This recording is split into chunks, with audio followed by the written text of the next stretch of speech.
We're back. And if you're new here, I'm Hanan. I'm Lina. And this is the Obnoxiously Pleasant podcast. Yes. We're back. We're back. It's been a rough 4 months. 4 months, yes, right? Yes. 4 months. So our last episode that we recorded was in September, and it was supposed to be the beginning of the new season. Yeah. And then a genocide is happening. Yes. So there's no way that you have time to think about a new season or episodes. Or motivation, honestly. Like, I just haven't been motivated to do it's hard to have the creative motivation or the motivation to release like your creative juices. Especially for our usual content. You know, like our usual content is supposed to be fun. This is a safe place. No judgment zone, right? And our content is supposed to be just like us getting online, having fun. And it's like if you're hanging out with your friend. And to be completely honest with you, Lina and I haven't even hung out and spent time together because you literally have no motivation when you're just watching people being ruthlessly murdered. Yeah.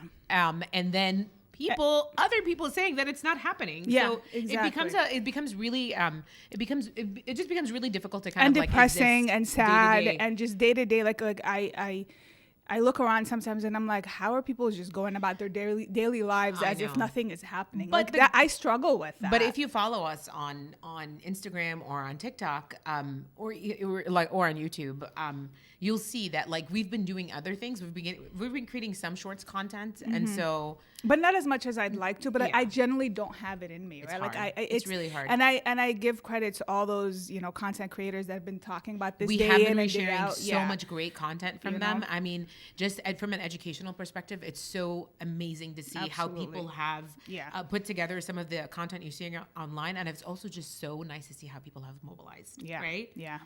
So, but that's kind of where we've been. But we decided to pull ourselves up by the bootstraps. Yes. And we made sure today happened. Yeah. Yes. I mean, honestly, we've attempted to do this like 4 times, and all 4 times we've ended up canceling for different reasons, or it just hasn't come together. But today we really like leaned into, no, we have to do this. We have to come back on. Honestly, because I still want to do the content that we're doing, but I also want to make sure that we're constantly raising awareness. And I think we're both in a place now, emotionally, mentally, where we're like ready to do that. We're always raising awareness, but it's finally, we're both in a place where we're ready to get back on camera. We're ready to talk. And then we can use this platform to, like you said, educate, bring awareness. Exactly. Just use it for good. Exactly. So that's where we've been. And speaking of awareness, you want to talk about our shirts? Oh my God, our shirts are so cute. So our shirts are made locally in the DC metro area by, this is actually by one of my friends. Yeah. The brand is called Latizi. You've seen them like. Yes, we've actually worn their stuff before. And so we'll link her information. And she made us these t-shirts, like especially for us, but they're adorable.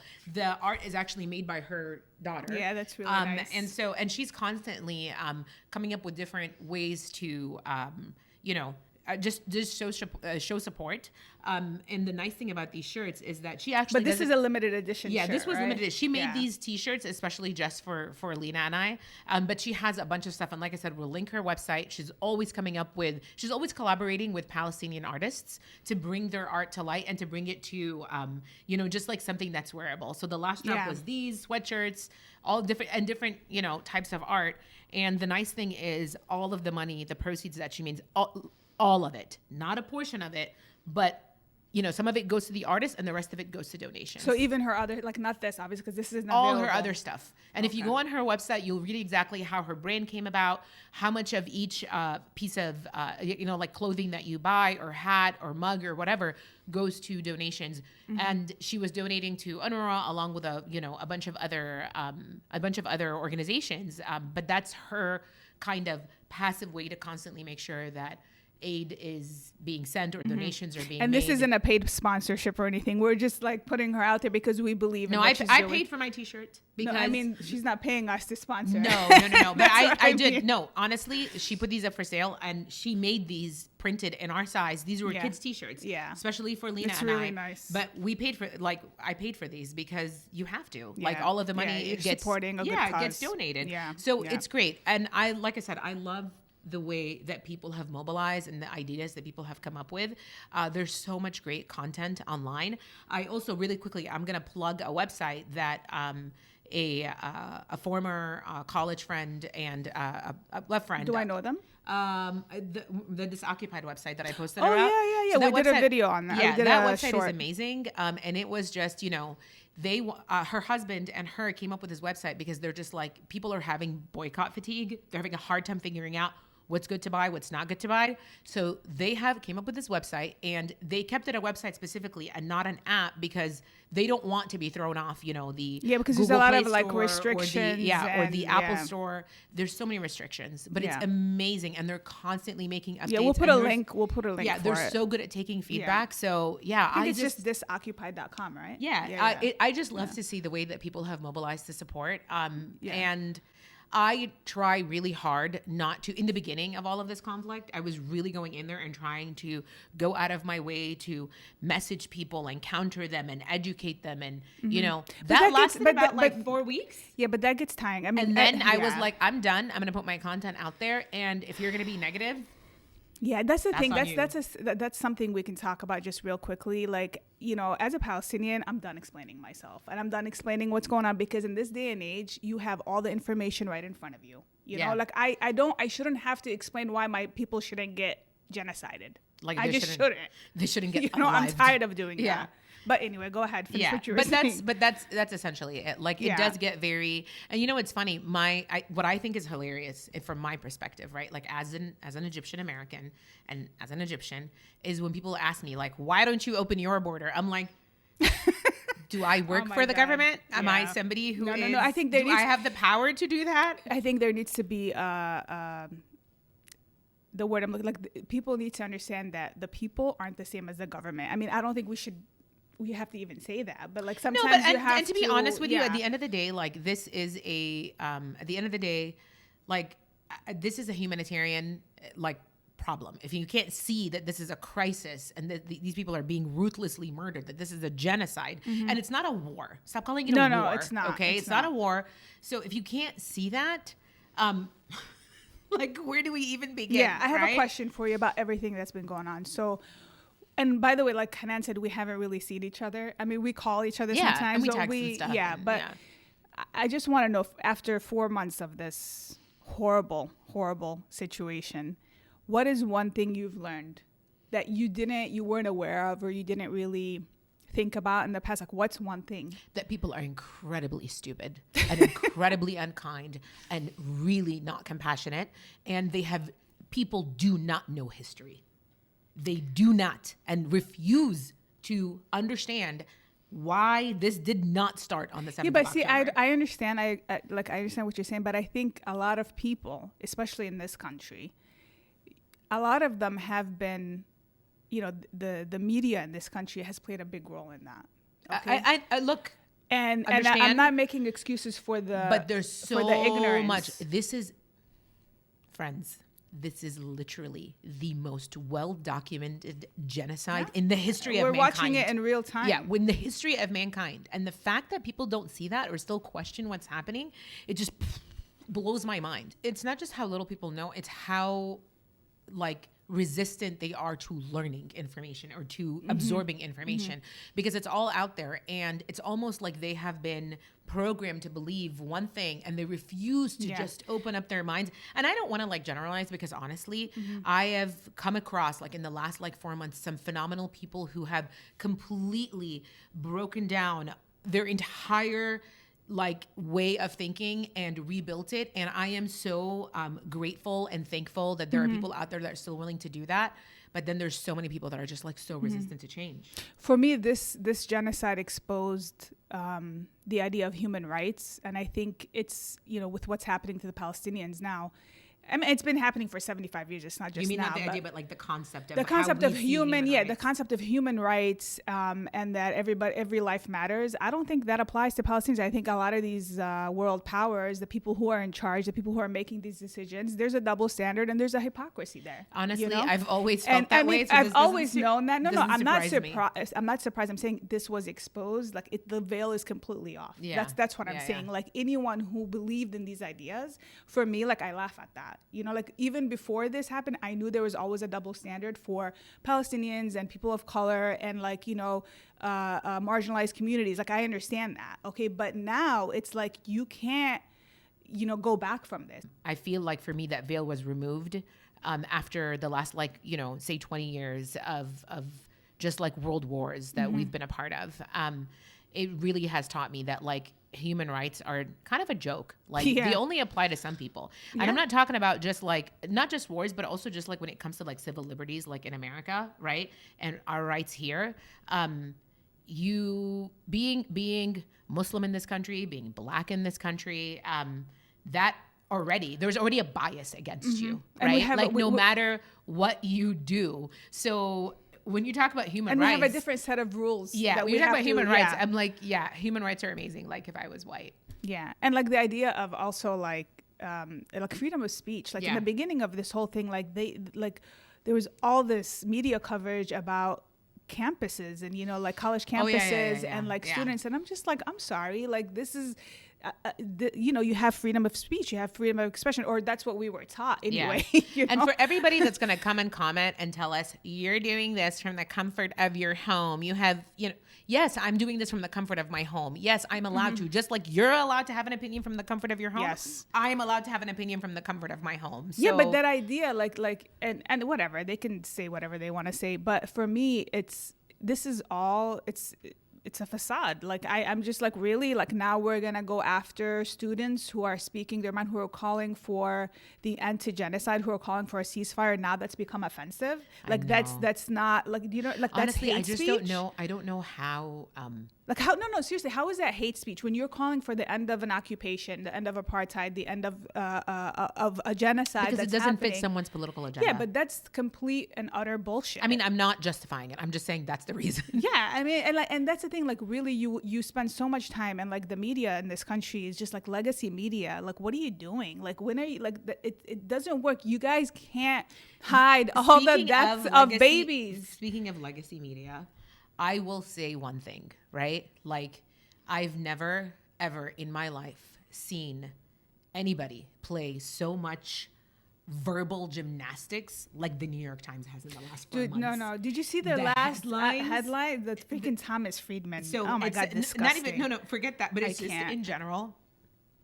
New York Times, the Washington Post. Oh, they go out of their way. And then, it's phenomenal. Though. Like, I'm just like yesterday I saw a headline in the New York Times and I was on Instagram and I just responded and I was like, finish the headline, New York Times. Finish the headline. What was the headline? Do you remember? The headline was about the Israeli government believes that a fifth of the hostages are now dead.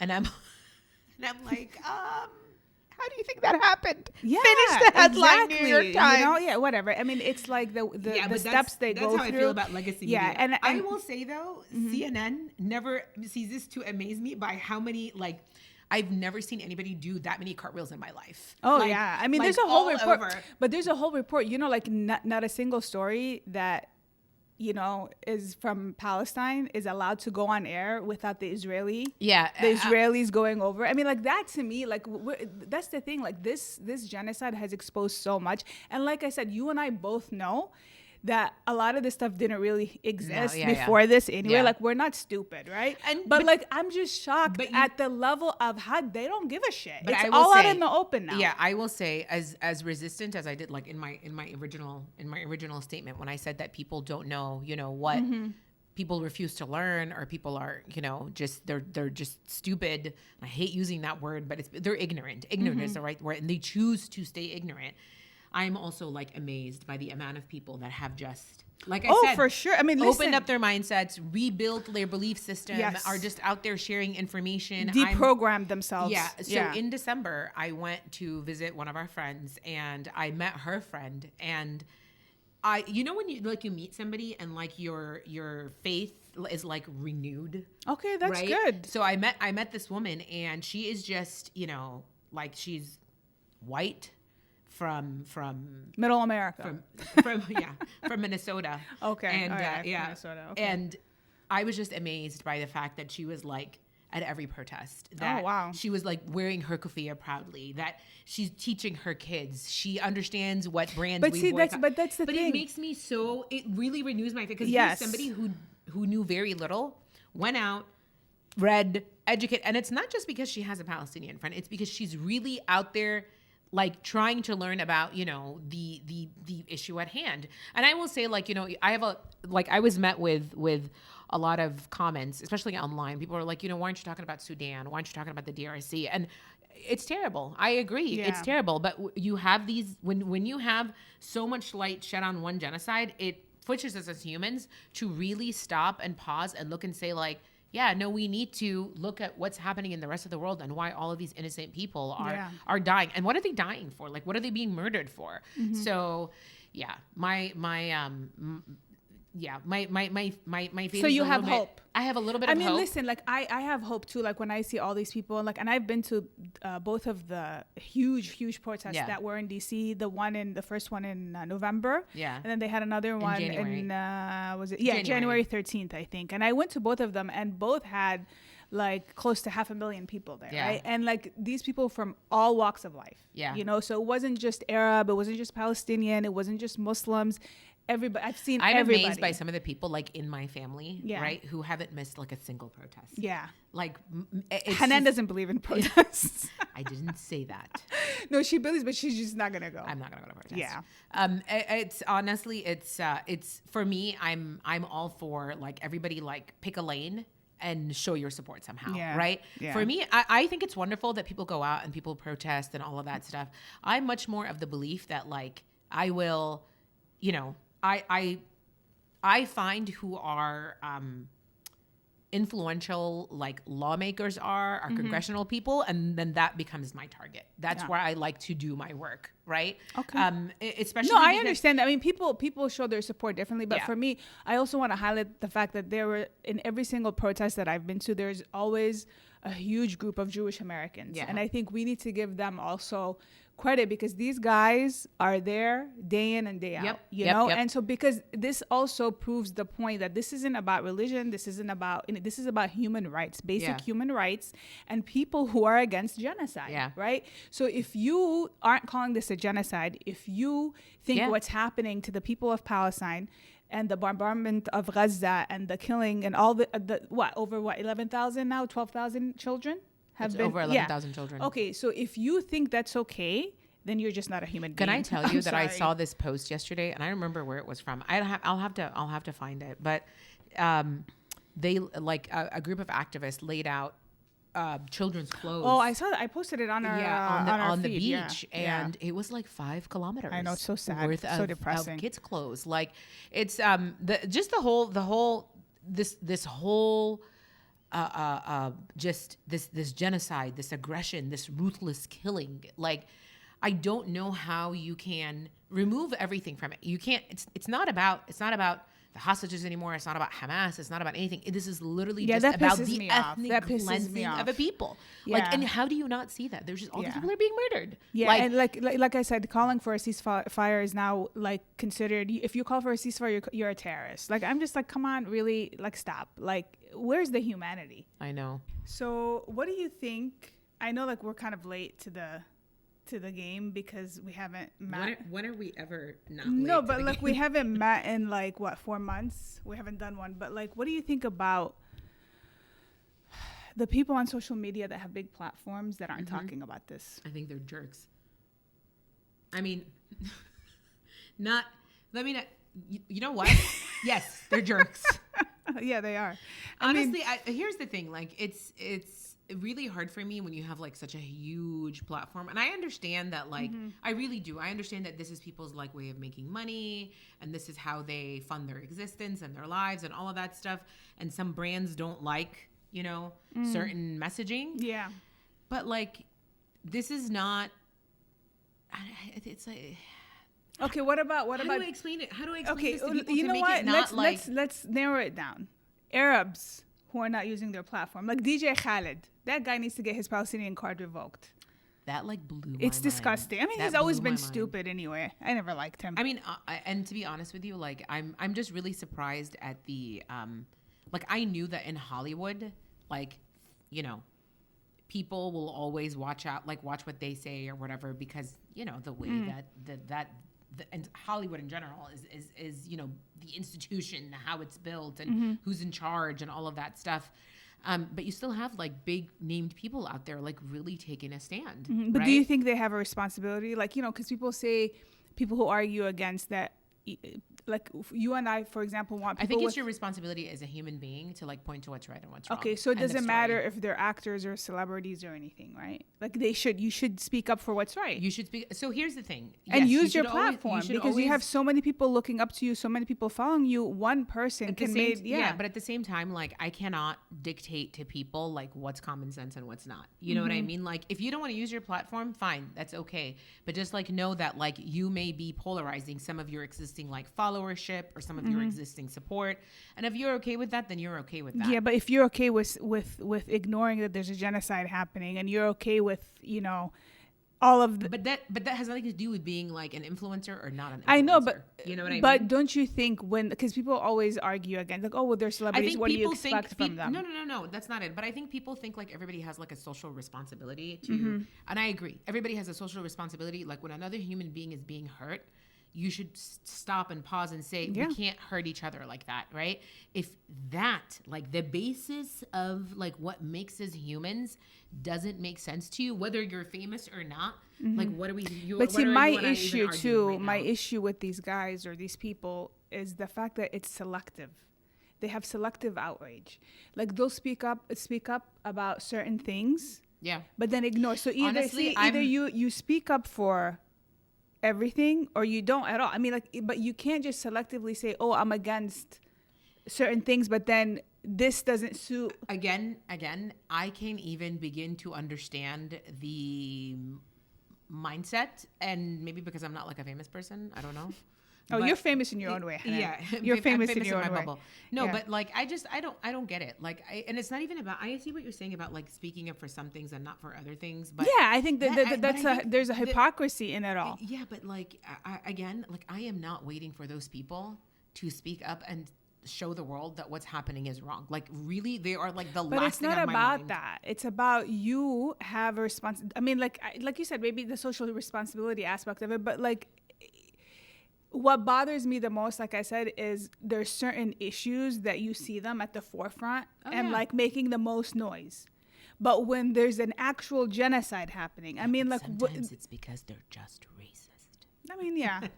Then sometimes people are just worried about protecting their own income. And then you don't know, I'm not going to sit here and analyze like what motivates humans to do things correctly or incorrectly, right? At the end of the day, like, when these things happen, I just decided that I am not going to wait for a famous person to endorse what's right and what's wrong for me. I know some people need that. I personally don't need that, so I'm not waiting I think for you, maybe because you don't place that much of a value. Not value, but like you don't really care what... Like you're not into the whole celebrity culture thing, right? So here's the thing, like, but I understand where you're coming from. And it's not being into it or not into it. There is a woman that I follow on TikTok. Like she's awesome, right?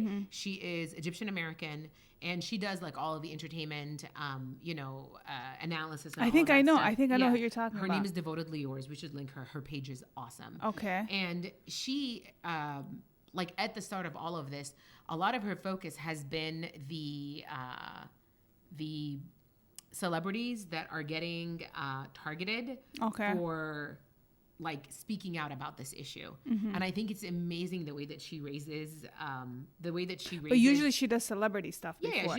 Wasn't she the one that did the Johnny Depp? Like, she did. Okay, I follow she's her awesome. Too. She is awesome. Yeah, she's really good. Yeah, she usually raises awareness on celebrities who are getting kind of, they're basically getting criticized for raising awareness on what's happening in Palestine.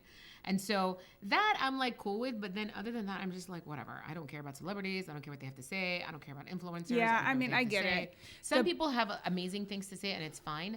But again, I look at it as, and a lot of people are going to ask, I'm sure, when we post this, like, well, you guys never talked about Ukraine. You guys never talked about this. You guys never talked about what happened, the floods that happened in Libya. You guys never, and I understand where everybody is coming from. Everybody, as I like to say, like, I've never gone out there and said, oh, guys, I'm a social justice warrior. I'm not. You're not a social justice warrior either. No. Neither of us are. All I'm saying is that this, to me, it's just very interesting to me because, like I said, it's something that's so well documented and everywhere. And then you have so much propaganda out there as just like, this is a lie. And I'm just like, oh, okay, that's fine. I really don't know. I mean, well, the Ukraine, you mentioned Ukraine, but like the Ukraine situation, I mean, we're all against any country getting invaded. I mean, that's of course. Yeah, I mean, like but again, nobody questioned that. And again, I'll explain kind of like why we're talking about this. Yeah, like but nobody questioned you. Like, I didn't question that's wrong. No, like, I'm not, you know what I mean? Like, that's not, but this has been like the way the Palestinians are being presented in the media, and just like this whole discussion is that, you know, there's a lot of racism involved. There's a lot of hatred. There's a lot of ignorance. Yeah. And there's a lot of propaganda. And we feel the need, we have to say something because we need to combat that. So I think, and I don't think it's just that. So like like I said, a lot of people ask like, why aren't you posting about, or why aren't you talking about Sudan? Or why aren't you talking about, you know, the DRC? I'm against, you know, a transgression against human rights, period. Mm-hmm. Like, I'm against that. Agreed. My main, and I think maybe this issue specifically, right? And putting aside like, well, I can't really put it aside. One, it's a genocide. Like, you can't, but I really think this issue matters so much to us, to me, to Lina. One, because Lina is Palestinian, mm-hmm. right? Two, it's a country I've visited, and I loved the people, and I loved just how we were welcomed and how we were received. It's very hard, and I maybe it's because I identify. Like, it's not just because you identify, Hanan. I think what people, like whoever, like if someone's gonna criticize us for not talking about, guys, let's get one thing straight. This genocide, it is a genocide. We've established that, right? But the amount of people that have been killed, has never been seen in history before. The amount of journalists that have been targeted and killed has never been seen in history before. The amount of, it's over 80% of Palestinians, probably 85% at this point, have been displaced from their homes. Gaza has become unlivable. The destruction and the death that's taken place there, that the Israeli government, the Israeli military is doing to the Palestinians there, has never been seen in history. This is why this is a big deal. This is an issue. Like, the damage, the destruction that's happened. I think there was a report the other day, like I saw an article, the entire 20th century didn't have this, in all the conflicts of the 20th century, did not have the amount of casualties. Yeah, it's crazy. As much as Gaza, Gaza in the past 4 months. Yeah, it's so horrible. this is different. It's different, and we're watching it in real time on our phones.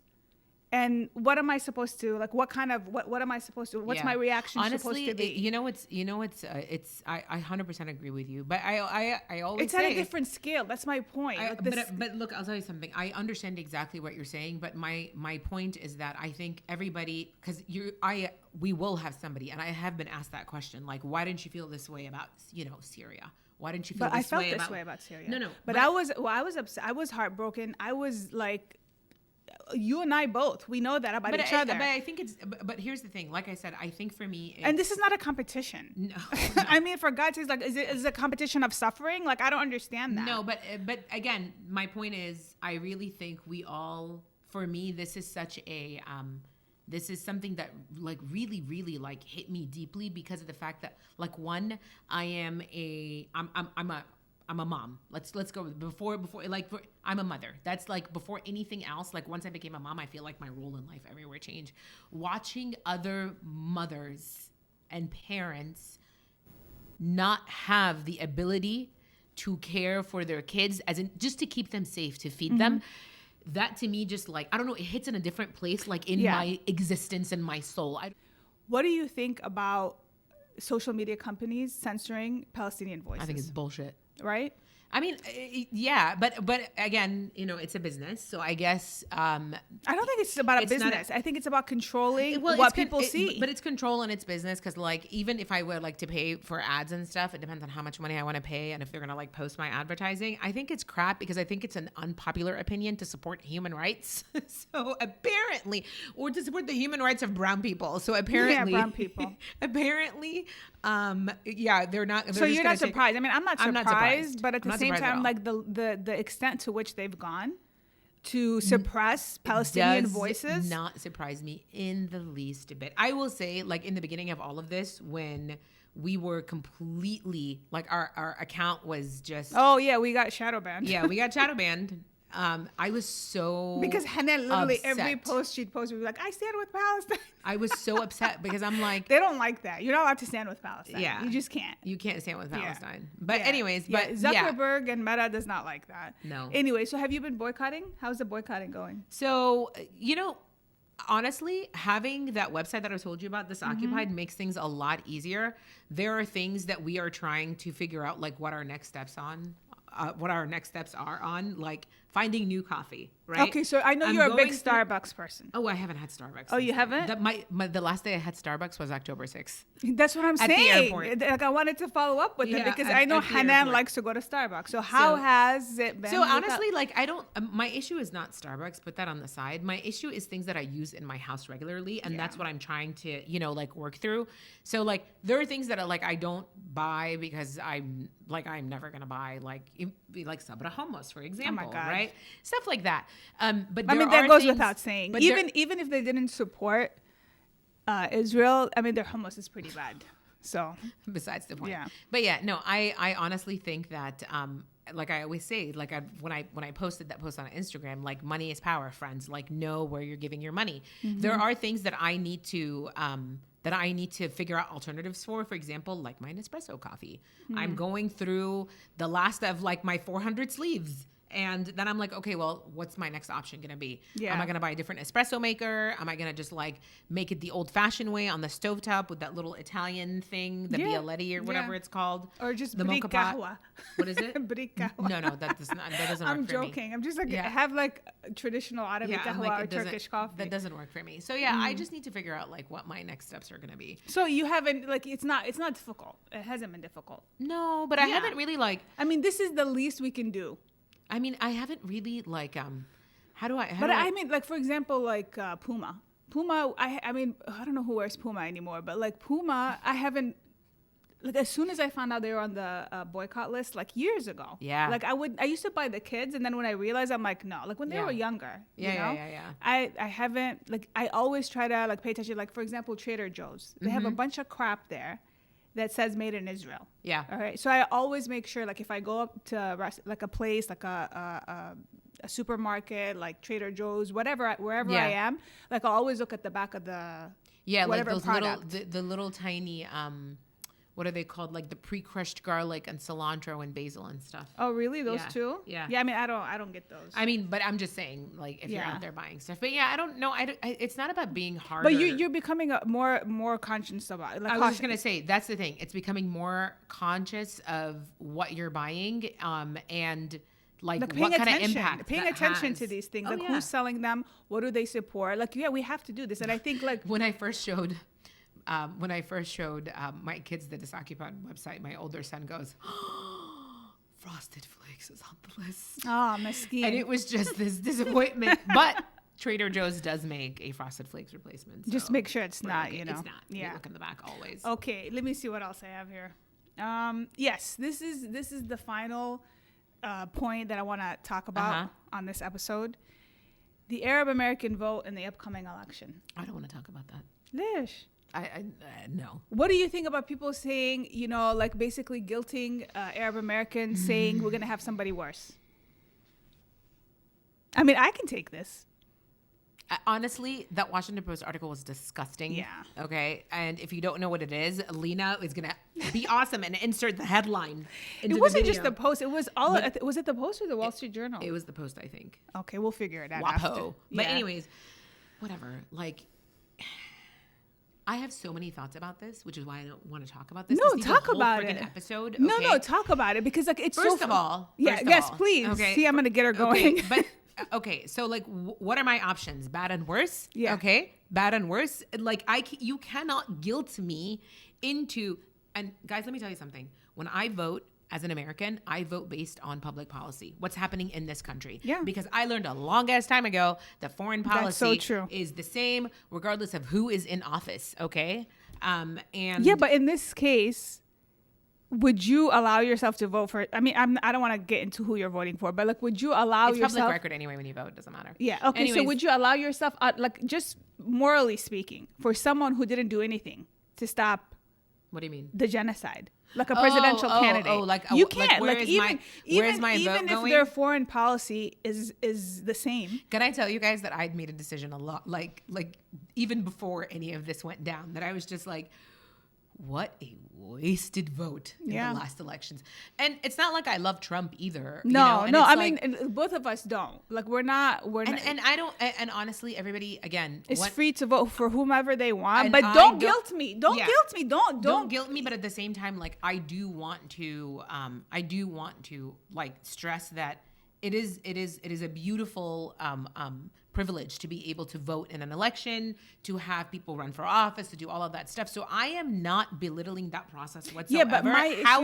Yeah, but however, you cannot expect me, it has nothing to do with being Arab either, as a human being, to have a man in office that I voted for, right?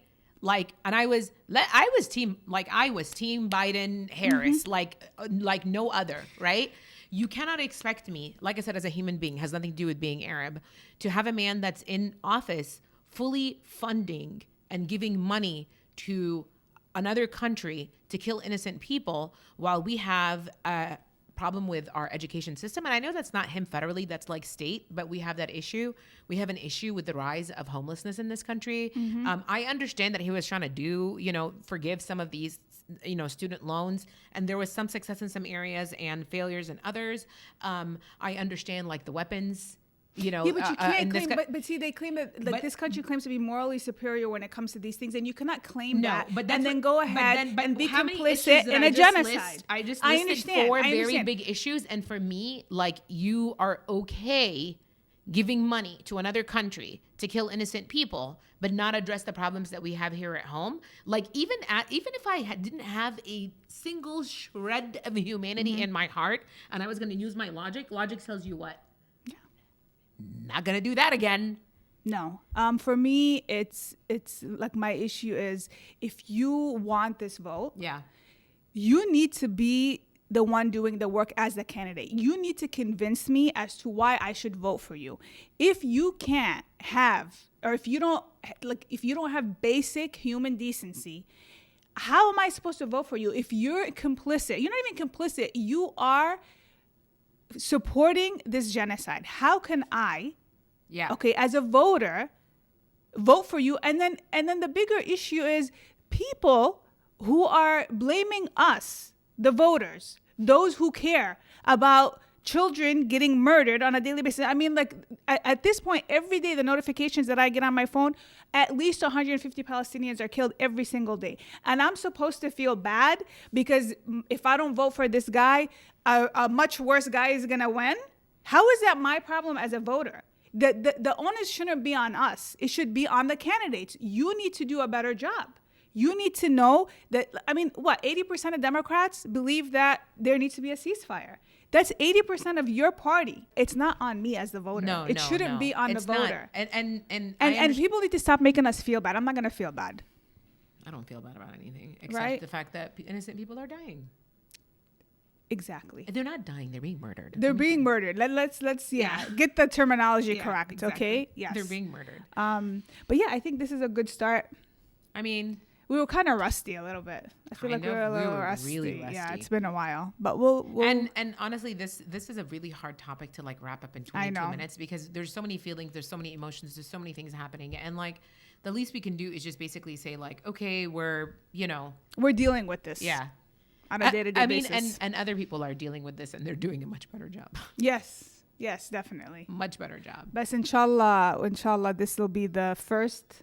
The first of many. We'll be back with regular content, and we'll be back with some of the stuff that makes you guys laugh. Because I do think in times of darkness, which is what we are experiencing now, we need to find like joy in some of the little things that we experience in day-to-day life. So I think there's an episode out there that we recorded that we never posted. So maybe one day we'll put that in there. Maybe one day we'll post it. Yeah, because it was a really fun episode, but I just didn't feel like it's appropriate to. No, it's definitely not appropriate to put it up. But we'll definitely, like I said, go back to posting some of our other content because I do feel like it's I do feel like you do need to find joy in times. Yeah, but we are going to do a lot of, like, we're going to be discussing the situation. I mean, I had asked you guys on Instagram about things that you wanted to see. And so a lot of people want to talk about motherhood and, you know, life as Arab Americans in this country. So I feel like some of this stuff ties into some of this, and everything's kind of but I think we're also just so, you know, especially during this time, we are going to have topics and episodes pertaining to Palestine. Oh yeah. Yeah. So just look out for it. But we'll try to make it I don't know how to say, not light, but like we'll try to make it. No, it won't be light, but it'll just be, you know, informative. Yes, informative. That's the right word. Well, until next time. All right.